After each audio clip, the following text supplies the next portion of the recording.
Continuamos en Soluciones. Hoy estamos hablando de un tema bastante interesante. Tiene que ver con la responsabilidad. ¿Es esto, pues, un comportamiento, es una cualidad, es un valor? En todo caso, ¿qué valor tiene la responsabilidad? Fíjate, a mí no me gusta definir la responsabilidad como una cualidad, porque la cualidad empieza a ser como una cosa que es valorada, pero por un tercero. Es una habilidad en todo caso.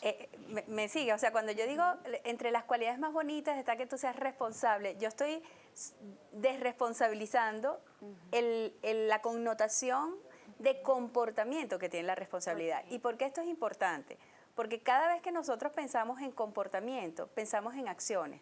Y las acciones siempre se pueden modificar. Es decir, no importa que tú hayas sido 80 años irresponsable, pero el día que tú entiendes y empiezas a darte cuenta de que las consecuencias de tus actos tienen que ver contigo y quieres modificar eso, lo vas a poder hacer. Mientras que cuando yo le meto la connotación de cualidad, automáticamente ya eso no es posible, porque pasa a ser parte así como que si eres o no carismático, si es un don o no que que no tienes y no depende de ti. Claro, entonces a mí me gusta siempre pensar, muy conductistamente, aunque sé que a mucha gente eso no le gusta, en que la responsabilidad es un comportamiento.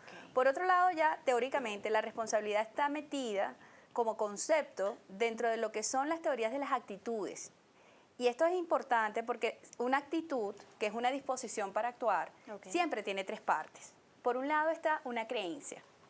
Y es una creencia que es aprendida también. O sea, yo antes te ponía el ejemplo de la escuela, ahora te voy a poner el ejemplo cuando un bebecito empieza a caminar, típico que muchas mamás le caen a golpes a las sillas, a las mesas, y nunca le dicen al bebecito, mi amor, te caíste porque no viste, te caíste porque no te agarraste, sino mala silla, mala mesa. Yo ahí ya empiezo a incrementar y a reforzar comportamientos de tipo irresponsable, porque entonces cuando el niñito esté más grande, que incorpora el lenguaje, empieza a decir su creencia de que por culpa de la silla me caí, por culpa de la mesa que estaba atravesada. Entonces un niñito que no va a mover la mesa, que no va a mover la silla, porque eso es estático y él no tiene nada que ver con eso. Entonces tiene un componente lingüístico importante. El otro tema es que tiene un componente emocional. Es decir, hay una disposición emocional a través de la cual yo puedo asumir o no la responsabilidad.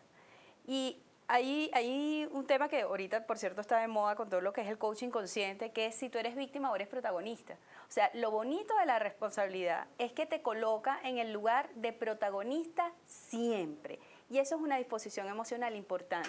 Que no quiere decir que no vas a tener fracasos, que no quiere decir que todo te va a salir bien siempre en la vida, sino quiere decir que tú siempre vas a estar dispuesto a responder. Y te hace sentir dueño plenamente de cada una de tus acciones. Y el último elemento, pues el que ya hemos hablado bastante en este ratito, que es la conducta. Es decir, hay un comportamiento que está asociado. O sea, si yo creo que las consecuencias de mis actos tienen que ver conmigo, eso es una creencia, mi disposición siempre va a estar, estoy aquí, asumo emocionalmente. Pero además es que entonces voy a hacer algo, voy a poder pedir disculpas, voy a poder corregir, voy a poder hacerme cargo de mis errores si me equivoqué, voy a poder tomar y aprender lo que me sirvió y voy a decir, oye, esto me sirvió y lo voy a repetir como comportamiento. Fíjate que interesante lo que está diciendo Joana. Yo quisiera retomar la palabra de conducta, comportamiento, ¿no? Y en la enseñanza de la responsabilidad de ese paquete, de ese conjunto de acciones, ¿ok? Es bien importante que quienes estamos enseñándola definamos las acciones en términos precisos, en términos específicos. Esto en el caso, por ejemplo, de los niños es sumamente importante. Muchas veces sancionamos a los niños porque han hecho o porque han dejado de hacer algo, pero no les hemos dejado claro qué es lo que nosotros esperamos de ellos. Entonces, por un lado, me encanta el abordaje de la responsabilidad como un comportamiento porque nos permite pensar que podemos enseñarlo, que podemos modificarlo, que podemos mejorarlo, que podemos cultivarlo. Pero una cosa, una condición, digámoslo así, muy importante es esa, definir claramente en términos específicos cuál es la acción requerida, cuál es el comportamiento esperado, Así. por un lado. Y luego, pues también definir las posibles consecuencias de esas acciones. Los niños desde niños ya deben aprender que los actos, que las conductas tienen consecuencias y deben aprender a asumir esas consecuencias. A escala social, ¿cuán importante es el que los ciudadanos tengan un alto nivel de responsabilidad? Fíjate que en Venezuela se han hecho estudios interesantes a este respecto hace tiempo atrás, con los que yo estaba conectada. Ahorita no lo hemos medido, sin embargo, nuestra empresa de medición, una de las variables que está relacionada con el éxito en el desempeño es la responsabilidad. Técnicamente realmente se llama locus de control. Es el lugar donde tú pones el control del comportamiento. Y una de las cosas que hemos observado es que socialmente la responsabilidad en algunos momentos, nosotros medimos profesionales para temas de selección, ¿ok? Se ha desplazado hacia abajo. Y cuando tú dices, ¿por qué se desplaza? Bueno, porque así como tú en tu casa tienes normas chiquitas y tienes procedimientos y procesos, que era lo que tú estabas diciendo, bueno, aquí hay reglas y si tú no cumples las reglas, tú tienes que pagar las consecuencias. Cuando tú exoneras a un niño de las consecuencias de su comportamiento, tú ahí estás reforzando la conducta responsable. Si tú le dices a un niño, tú estás castigado,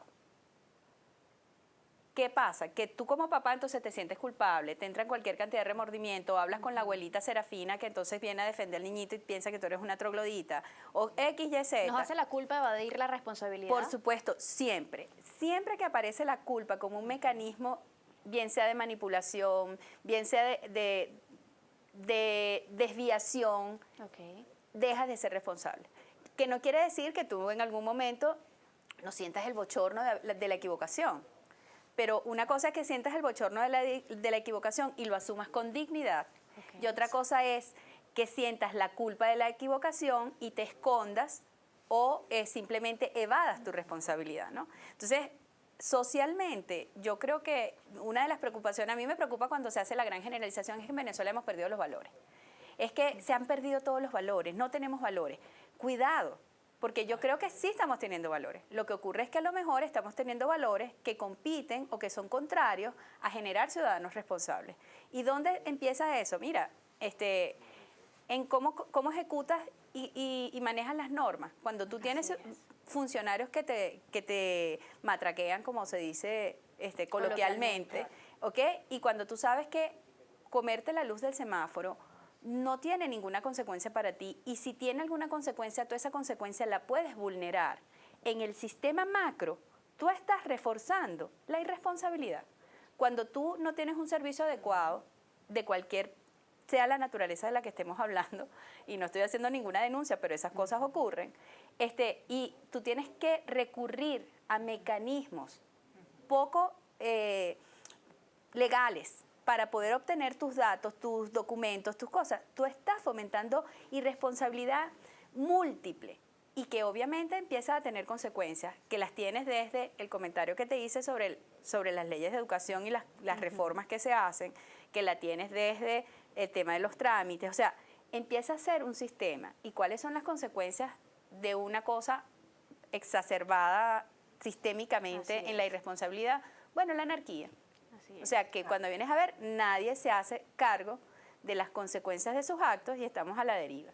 Entonces, yo sí creo que es preocupante en algunos casos el que no nos asumamos como que colectivamente el tema de la responsabilidad. Quizás esto también pudiera ser parte de las consecuencias del hecho de que muchas veces las cosas o se le hace cumplir con su responsabilidad a una persona, pero de repente a otras con condiciones particulares no sea así. De esto vamos a hablar más adelante, de las diferencias que existen entre esa obligación de cumplir con nuestra responsabilidad.